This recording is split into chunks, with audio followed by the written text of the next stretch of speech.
சென்னை மாநகராட்சி சார்பாக தனியார் பராமரிப்பில் செயல்பட்டு வரும் பெசநகர் கடற்கரையில் உள்ள மாநகராட்சி கழிப்பறைகளில் யூரினல் சிங்க் இல்லாமலும் ஒரு சில கழிப்பறைகள் பூட்டிய நிலையிலேயே உள்ளதாலும் பொதுமக்கள் சிரமமடைந்து வரும் நிலையில் விரைவில் யூரினல் சிங்க் பொருத்தப்படும் என்று பெருநகர சென்னை மாநகராட்சி ஆணையாளர் குமரகுருபரன் தெரிவித்துள்ளார். இதுகுறித்த விவரங்களோடு இணைகிறார் எமது செய்தியாளர் வெங்கட்ரமணன்.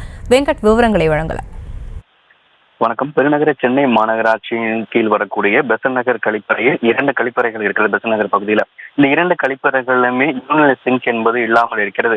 மேலும் அந்த கழிப்பறைகள்ல மொத்தமாக 4 கழிப்பறை இருக்கிறது என்றால் 2 மட்டுமே மக்கள் பயன்பாட்டு இருக்கிறது. 2 பூட்டியை கிடைக்கக்கூடிய ஒரு சூழல் என்பது ஏற்பட்டிருக்கிறது.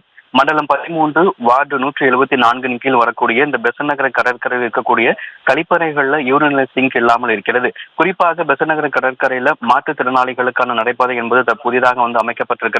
அந்த நடைபாதை அருகே இருக்கக்கூடிய மாநகராட்சி கழிப்பறைகள்ல யூரினல் சிங்க் இல்லாமலும் அதே போல 4 கழிப்பறைகள்ல 2 கழிப்பறைகள் மட்டுமே பயன்பாட்டில் இருக்கிறது.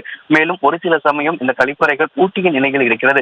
வார விடுமுறையான சனி மற்றும் ஞாயிறு ஆகிய 2 நாட்களில் மட்டுமே செயல்படுவதாக அந்த பகுதி மக்கள் ஒரு குற்றச்சாட்டை முன்வைத்தனர். இது தொடர்பாக அந்த வார்டுடைய அதிகாரியிடம் கேட்டபோது இந்த யூரினல் சிங்க் இல்லாமல் இருப்பதுதான் புதிய மாடல் என தெரிவித்தார். இது குறித்து பெருநகர சென்னை மாநகராட்சி ஆணையாளர் குமரகுருபரன் அவருக்கு தகவல் கொடுத்த போது அவர் இது குறித்தான விசாரணை மேற்கொள்ளப்படும் எனவும் விரைவில் தனியார் நிறுவனத்திலும் ஒப்பந்தம் கொடுக்கப்பட்டிருக்கிறது. விரைவில் அந்த 2 கழிப்பறைகளிலுமே யூரினல் சிங்க் அமைக்கப்பட்டு அனைத்து கழிப்பறைகளும் பொதுமக்கள் பயன்பாட்டிற்கு கொண்டு வரப்படும் என தெரிவித்திருக்கிறார். மாநகராட்சி கட்டுப்பாட்டில் கீழ் இருக்கக்கூடிய 2 கழிப்பறைகள்ல யூரினல் சிங்க் இல்லாமல் இருப்பதும் அதே போல 4 கழிப்பறைகள்ல 2 கழிப்பறைகள் மட்டுமே மக்கள் பயன்பாட்டிற்கு இருப்பதால் அந்த பகுதிக்கு வரக்கூடிய பொதுமக்கள் கடும் சிரமத்துக்கு சந்தித்து வருகின்றனர்.